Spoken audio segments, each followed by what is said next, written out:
you check the children? Show a little mad sometimes. Hi, I'm Chucky. Wanna play? Sometimes. That is what You're gonna need a bigger boat. Greetings and salutations, patrons. Bienvenidos. Welcome to the Horror Show. I'm Jaime and Fuego, and so very stoked to be catching up on some patron reviews that are definitely a little overdue, but it's been kind of tough with returning to school at Arizona State, and I'm between fall and spring semester right now in my film and media studies, so what better time than now, especially around the holidays, to catch up on some stuff for our beloved patrons that are so awesomely supportive. And this is for our buddy Sam Glass. I know we have a few of these that we are trying to get caught up on, Mon Frere, but yes, this is another 2023 recommendation, and it is the very amusingly titled Oregon Trail. Yes, not to be confused with dying of dysentery and all of that stuff from the computer game that compelled a lot of kids my age way back in the late 80s and early 90s, and is still a staple in pop culture to this day. So you may think with a title like Oregon Trail, this is going to be goofy. It's probably gonna take place in the West and be a period piece, of which it is, but this film is serious, and this film seriously impressed me. There are not really a lot of hammy, goofy moments. This has a very tragic tale. It is a revenge story, and I quite dug this. Now, it's not full-on horror. This is more so like Western thriller sort of thing, but damn, man, I mean, performances, the directing, cinematography of this, you know, where they decided to shoot it. I'm trying to remember if it was Montana or Wyoming, or it's somewhere in that area of the country, and it is absolutely breathtaking. A lot of the locales, just the set locations, you know, the scouts who actually chose where they were gonna, you know, film all of this stuff, and even like the maintained Western town where some of this takes place. Like, this was all top-notch, solid production value, acting from everybody from our villainous bandits who really set the story in motion to our lead lady, who is kind of our final girl of sorts, if you want to classify it as that. But yeah, man, I dug this. So Sam Glass, thank you for, you know, getting on us about checking it out, because of the fact that, yeah, this is one that, you know, it was on my radar initially, but then it just kind of got lost in the shuffle over the course of the year, because when so much is released, man, I mean, it's tough to keep track of everything. And so I'm trying to remember where this is streaming, because that's where I actually got the chance to watch it. Okay, so it is streaming currently on Paramount Plus and Showtime, and so I think that's how I got the chance to watch it, with a little help from Cecil and that Paramount Plus account. And so yeah, this is actually directed by Michael Patrick Jan, and Michael Patrick Jan is a guy who was involved in, I believe he was part of The State, was the comedic troupe that he was a part of. And, you know, The State, yes, MTV's The State, and so that had a lot of noteworthy names in comedy that went on to do other things. I believe Michael Ian Black, I believe David Wayne were a part of The State, if I remember correctly. And he's also been a part of the Reno 911, excuse me, not Reno, Reno 911 stuff. So he had previously directed a comedy, which, you know, based on his experience, that's what you would kind of expect maybe this to be, more so on that comedic side. He directed a film called Drop Dead Gorgeous, which came out like 20-something years ago, and yeah, this is as different in tone as anything you will find. And so there is this girl, and she is out on the prairie with her family, and, you know, mom and dad and whatnot. And they're making the best of, you know, not the most ideal situation, but they're living on the land. They're, you know, maintaining, succeeding well enough and everything. And tragedy befalls them, and there is some death that goes down. And, yes, I don't want to go into spoilery specifics or anything like that. And so it essentially turns into this girl going after this troop of bandits, where initially, because there is this there is this woman who some of our characters discover, and there's like a bunch of destroyed wagons, and she's been all like mangled and messed up and presumably left for dead. Everybody else around her is dead, but they rescue her, and turns out it's kind of like she was being used as bait of sorts, and so that's how the tragedy befalls this family, and death that transpires and everything. And then it really turns into our lead girl going after these people and, you know, trying to seek out some justice and retribution and all of that. And it's very compelling from her performance, and from there's also like the way these bandits are written, they all have kind of like this hammy, interesting sort of vibe about them. And the one that the face of him that I recognized, and I have to go back into this real quick because of the fact that I was like, is that homie? I just got to check real quick, so thank you for bearing with Sam and the rest of the peeps here. But, oh goodness, what is his name? Oh, come on. Sam Trammell. Yeah, Sam Trammell.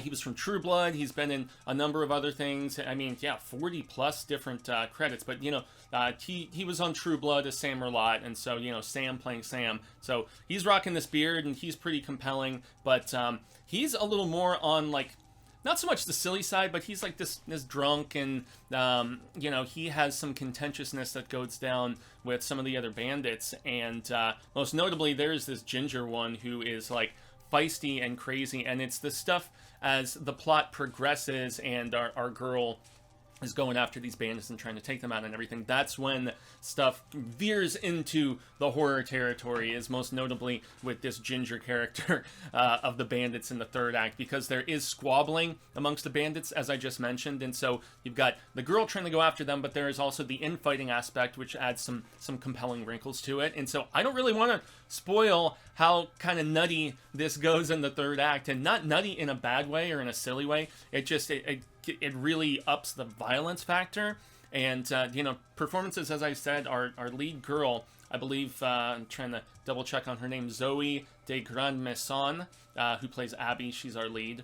Also, Lisa Locicero, she's good. To Olivia Grace Applegate, who played Cassidy.